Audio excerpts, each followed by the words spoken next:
Salut! Tu connais déjà une grande partie des phénomènes extraordinaires qui se produisent sur notre planète, n'est-ce pas?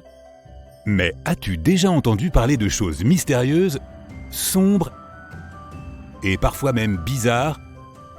Tu vas voir, ce qui suit est encore plus excitant. Nous sommes en Californie, près de la faille de San Andreas. Nous roulons à grande vitesse vers la petite ville de Neeland. De là, il nous faudra aller au nord pour voir de nos propres yeux l'un de ces phénomènes mystérieux. Il s'agit d'une énorme flaque de boue bouillonnante de la taille de la moitié d'un terrain de football. Nous arrivons sur le site et voyons de loin une grande flaque grise. Elle dégage des vapeurs de dioxyde de carbone et remplit l'air ambiant de son odeur. Nous nous approchons et voyons des grosses bulles sortir de la flaque. Des fumées toxiques l'entourent tel un épais brouillard. Les composés chimiques et l'activité sismique ont créé cette flaque boueuse qui ressemble à un volcan de boue. Il n'y a rien autour de la flaque, seulement le sol sans vie. Cette flaque avance à une vitesse de 6 mètres par an et personne ne sait pourquoi. On dirait un alien. Est-ce que c'est dangereux ? Découvrons-le. En 2015, un groupe de scientifiques a attiré l'attention sur la fosse de Salton. Cet endroit est un affaissement situé entre les failles de San Andreas, Cerro Prieto et Imperial dans le sud de la Californie. On y trouve des chaudrons et des volcans de boue à la surface. La terre, le pétrole, l'eau et les gaz provenant des entrailles de la terre suintent à la surface. Le dioxyde de carbone s'échappe par les fissures de la croûte terrestre et alimente ces chaudrons de boue. Les volcans et les chaudrons de boue restent toujours au même endroit. Mais une masse de boue bouillonnante de dioxyde de carbone vient de quitter son emplacement d'origine et a commencé à voyager à travers l'État. Et tu sais ce qui est le plus effrayant dans tout ça? Cette boue est inarrêtable. La flaque peut détruire les routes et les ponts et même les fondations des bâtiments. Elle dévore les plantes, les arbres et le sol.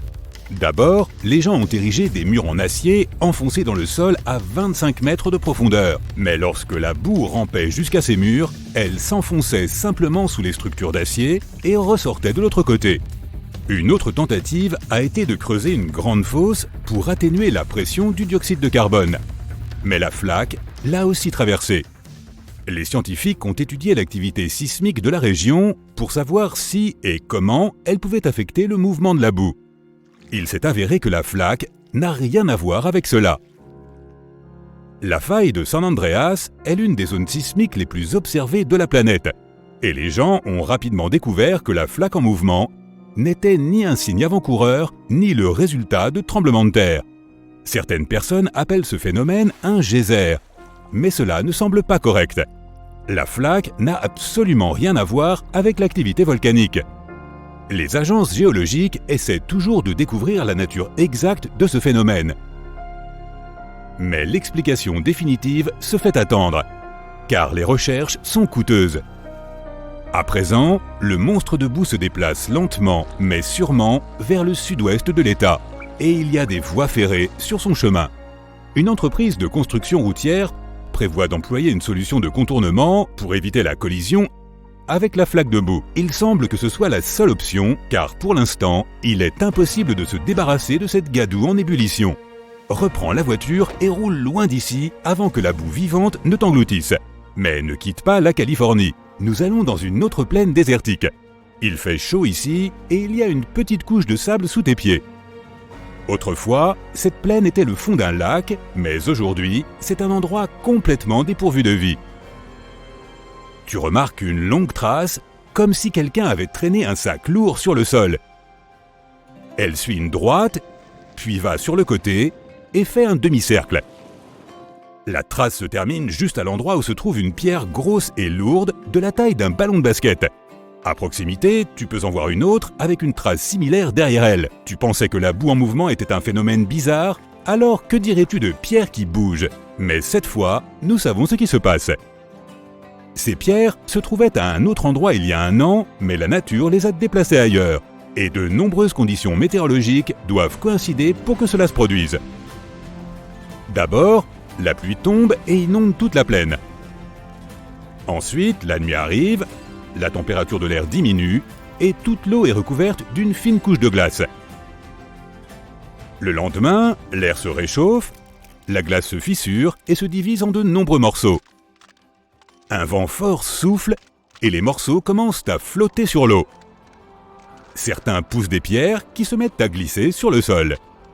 Puis, lorsque la glace fond, les pierres se retrouvent à un autre endroit et une longue trace reste dans le sol derrière elles. Ce phénomène se produit plusieurs fois par an. Quand il se produit, les plaques de glace peuvent pousser plusieurs pierres à la fois. Et lorsque la neige fond, tu peux voir plusieurs traces parallèles. Maintenant, tandis que la boue et les pierres sont des choses palpables, celle qui suit peut seulement être entendue. Tu roules dans l'État du Nouveau-Mexique, dans la petite ville de Taos. 2% des habitants entendent tous les jours un étrange bourdonnement dans l'air.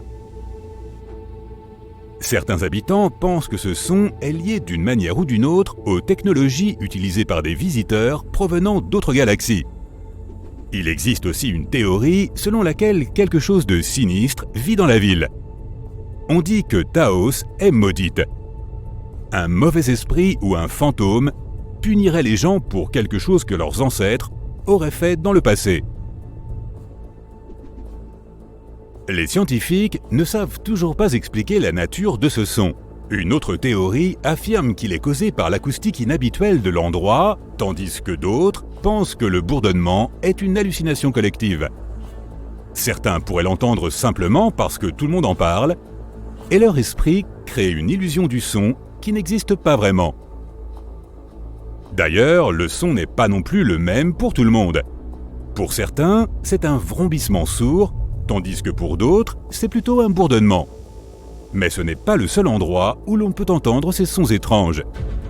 On l'appelle le hum, et des gens du monde entier prétendent l'avoir entendu.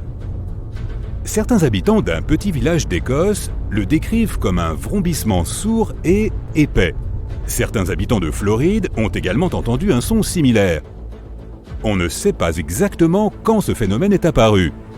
Mais la première fois que les médias ont commencé à en parler, c'était dans les années 70 en Angleterre. De plus, il existe des traces écrites d'un bourdonnement mystérieux datant de près de 200 ans.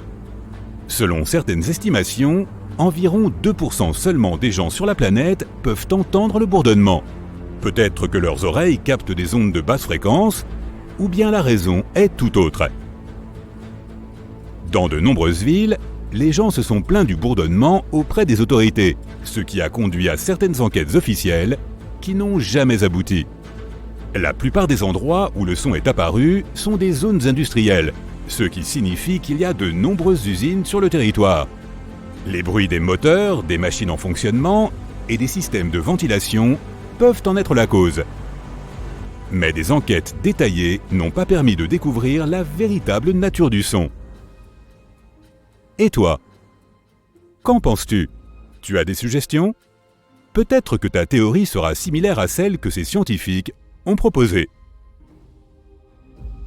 Certains d'entre eux pensent que l'activité sismique des plaques tectoniques et de la croûte terrestre, sous les eaux océaniques, peut créer un bourdonnement à basse fréquence.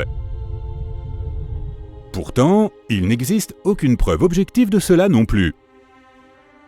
De nombreux habitants de la ville de Sausalito, près de San Francisco, en Californie, se sont également plaints d'un bourdonnement.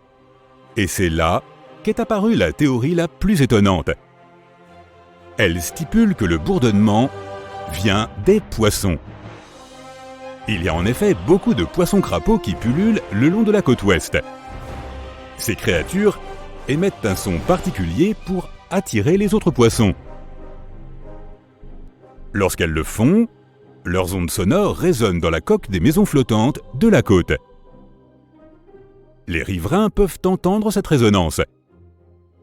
Mais les scientifiques réfutent cette théorie, car le son a été entendu non seulement au large de la côte, mais aussi dans le centre-ville. Or, aucun écho de bourdonnement ne peut être transmis aussi loin. Mais imagine que des milliers de poissons-crapauds se tournent vers la côte et chantent simultanément. Les habitants des maisons les plus proches se réveilleraient chaque nuit à cause de cela. À propos, les sons inhabituels ne sont pas seulement entendus sur notre planète. Un rover a enregistré un bourdonnement étrange qui se propage sous la surface de la planète Mars. Ce bourdonnement sourd et continu fluctue parfois à cause des séismes martiens. Et d'ailleurs, la cause de ces séismes est également inconnue. Sur notre planète, ils apparaissent à cause des mouvements des plaques tectoniques. La pression s'accumule dans la croûte terrestre, puis est libérée, créant ainsi des tremblements de terre. Mais il n'y a pas de mouvement tectonique sur Mars, donc le tremblement mystérieux reste une énigme. Waouh! De la boue en mouvement, des pierres qui roulent et des bourdonnements étranges. Nous espérons que tu as aimé cette vidéo. C'est tout pour aujourd'hui, mais n'oublie pas d'apprendre tous les jours quelque chose de nouveau avec Sympa.